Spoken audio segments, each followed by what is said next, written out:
Inoxtag a recadré gentiment notre ami Jordan Bardella, qui l'a soutenu après son cambriolage. Alors moi je trouve l'image de BFM TV extrêmement intéressante, je sais pas pour toi, j'aime bien analyser les images qui sont proposées, notamment on a un Inoxtag qui est redescendu de ses montagnes, serein, très sûr de lui, prêt à en découdre, et de l'autre côté on a un Jordan Bardella qui a un petit sourire un peu amer, limite qui ravale sa salive en se disant quelle boulette j'ai encore fait.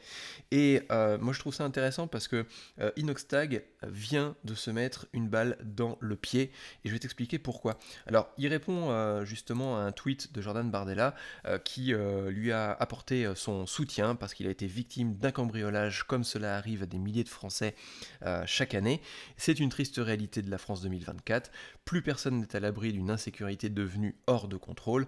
Honte aux militants d'extrême gauche qui osent s'en réjouir avec la babesse qui les caractérise. Alors c'est tout à fait vrai, la dernière phrase est extrêmement intéressante sur les propos de Monsieur Bardella, puisque concrètement, du côté gauche, on a plus un discours sur le dos de Inoxtag qui dit ou qui vise à dire de toute façon, c'est des maisons dans lesquelles il habitait pas, c'est normal de se faire cambrioler. Même dans certains cas, t'as des tweets extrêmes, c'est tout simplement le fait que le vol, c'est un juste retour, ou du moins une juste redistribution de la richesse en France. Ça veut dire que par le fait que Inoxtag vienne tacler Jordan Bardella, il accepte ce type de propos. Il accepte que une certaine partie de la population estime que les riches, c'est normal qu'ils se fassent voler à plusieurs niveaux, parce que Inoxtag se fait voler à 2 niveaux. Là, il se fait cambrioler, on lui pique ses affaires, on lui défonce sa baraque, et puis de l'autre côté, tu as l'État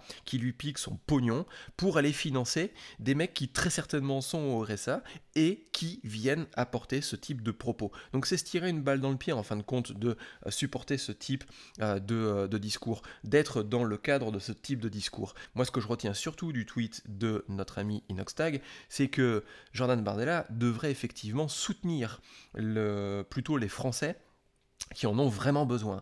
Et les Français qui ont vraiment besoin de Jordan Bardella, c'est les Français les plus pauvres de France. Pour une simple et bonne raison, c'est que à l'école, on t'apprend à calculer, mais on t'apprend pas à compter ton argent. On t'apprend à exprimer un contenu, t'exprimer sur un contenu, mais on n'apprend pas à exprimer tes propres idées.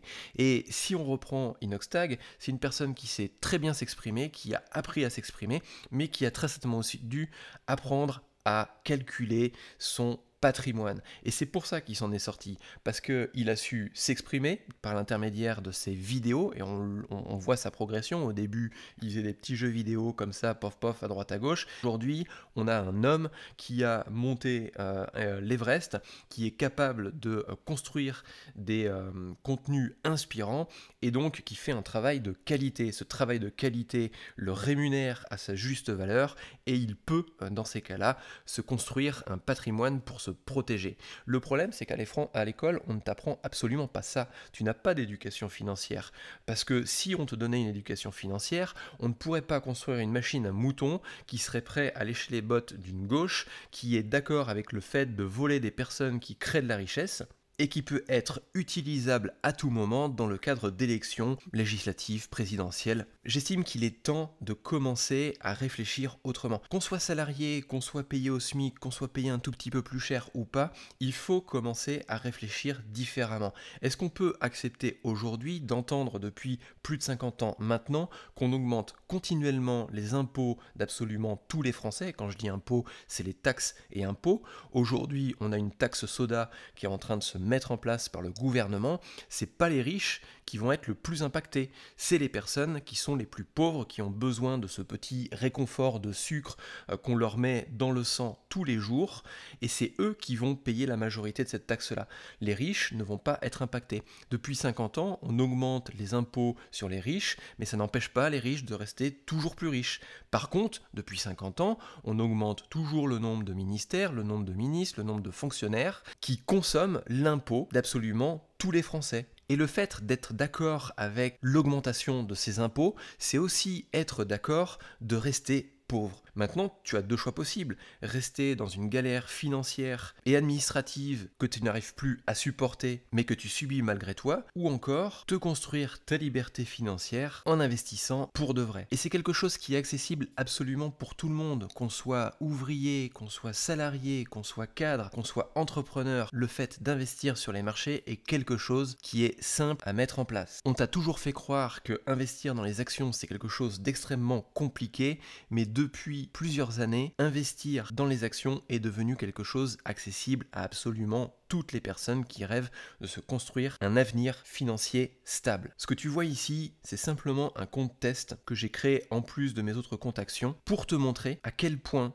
avec simplement l'achat d'une action, on peut être rentable en l'espace d'un an. J'ai ouvert ce compte le 15 décembre 2023 et on va bientôt arriver justement à un an d'anniversaire de ce compte-là et j'ai dégagé plus 500 € de gains. En mettant une petite action hebdomadaire en place, c'est de simplement acheter 2 actions de ce produit financier. Un produit financier que tu peux trouver très simplement sur des plateformes comme DeGiro par exemple, mais tu peux aller voir où tu veux, qui m'a permis de faire plus de 12% en moins d'un an. Je te laisse revoir ce que fait le livret A, que l'État te fait la promotion depuis des années. Un livret A qui ne rémunère absolument rien et qui te retaxe derrière pour mieux torpiller tes gains. Je ne cherche pas à te faire ouvrir un compte de Giro ou quoi que ce soit puisque tu ne trouveras pas de lien d'affiliation juste en dessous. Je cherche simplement à t'ouvrir les yeux pour te permettre de comprendre qu'il existe une autre façon, une alternative à ce qu'une politique française veut te faire croire. Je pense qu'il est important et jamais trop tard de commencer à investir. Si on le fait